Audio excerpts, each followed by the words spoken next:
എൻ്റെ ഓർമ്മ ശരിയാണെങ്കിൽ ഇന്നത്തേക്ക് ഏകദേശം 18 വർഷങ്ങൾക്ക് മുമ്പാണ് ഞാൻ യേശുവിനെ എൻ്റെ ജീവിതത്തിൽ കർത്താവും രക്ഷിതാവുമായിട്ട് സ്വീകരിച്ചത്.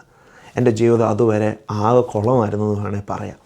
ഒരു ഉദ്ദേശവുമില്ലായിരുന്നു. ഞാൻ തന്നെ ചിന്തിക്കുക, എൻ്റെ ആയുസ് കൊണ്ട് എന്താ പ്രയോജനം, എന്നെക്കൊണ്ട് ഒരു ഗുണവുമില്ല എന്നൊക്കെ ചിന്തിച്ച നാളുകളുണ്ട്. ഞാൻ പഠനത്തിൽ ചില ബുദ്ധിമുട്ടുകളിലൂടെയൊക്കെ കടന്നുപോയി. മാത്രമല്ല വലിയ നിരാശയ്ക്കകത്ത് ഞാൻ വീണുപോയി. അപ്പോൾ ആ കാലങ്ങളിൽ ജീവിതം കൊണ്ടൊരർത്ഥവുമില്ലെന്ന് ഞാൻ കരുതിയ നിമിഷങ്ങളായിരുന്നു. എന്നാൽ എന്ന് ഞാൻ യേശുവിനെ കണ്ടുമുട്ടിയോ, എന്ന് യേശുവിനായിട്ട് എൻ്റെ ജീവിതത്തെ സമർപ്പിച്ചോ, അന്ന് മുതൽ യേശു എൻ്റെ ജീവിതത്തെ മാറ്റിമറിച്ചു. കൊലോസ്യ ലേഖനം 1-ാം അധ്യായം 16-ാം വാക്യത്തിൽ ഇപ്രകാരം എഴുതിയിരിക്കുന്നു: സകലവും അവൻ മുഖാന്തരമായിട്ടും അവനായും സൃഷ്ടിക്കപ്പെട്ടിരിക്കുന്നു.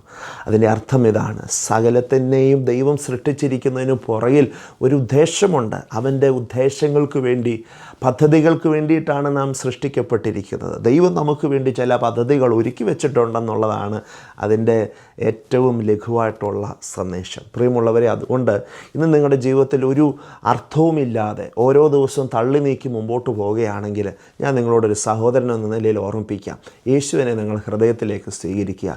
ഒരു വാക്ക് പ്രാർത്ഥിക്കുക: യേശുവേ, എൻ്റെ ജീവിതത്തെ ഞാൻ സമർപ്പിക്കുന്നു. ഞാൻ ഇതുവരെ അധ്വാനിച്ചു, ഞാൻ ഇതുവരെ പരിശ്രമിച്ചു, എനിക്ക് എന്നും എത്താൻ കഴിഞ്ഞിട്ടില്ല. ഞാൻ പലതും നേടിയെങ്കിലും അതിനകത്തൊന്നും വലിയ അർത്ഥമുള്ളതായിട്ട് എനിക്ക് കാണാൻ പറ്റുന്നില്ല. യേശു, എൻ്റെ ജീവിതത്തെ ഒന്ന് മാറ്റിമറിക്കണമേ, എന്നെ ഒന്ന് പുതുതാക്കി തീർക്കണമേ. ഒരു നിമിഷം പ്രാർത്ഥിക്കാമോ? യേശുവിനെ നിങ്ങളുടെ ഹൃദയത്തിലേക്ക് കർത്താവും രക്ഷിതാവുമായിട്ട് ഒരു നിമിഷം ഒന്ന് സ്വീകരിക്കാമോ?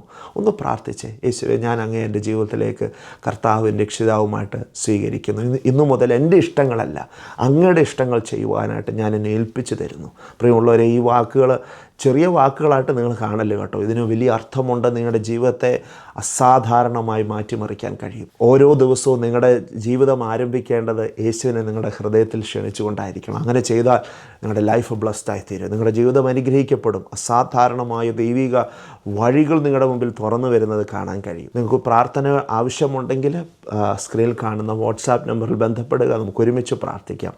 May God bless you. ദൈവം നിങ്ങളെല്ലാവരെയും ധാരാളമായി അനുഗ്രഹിക്കട്ടെ.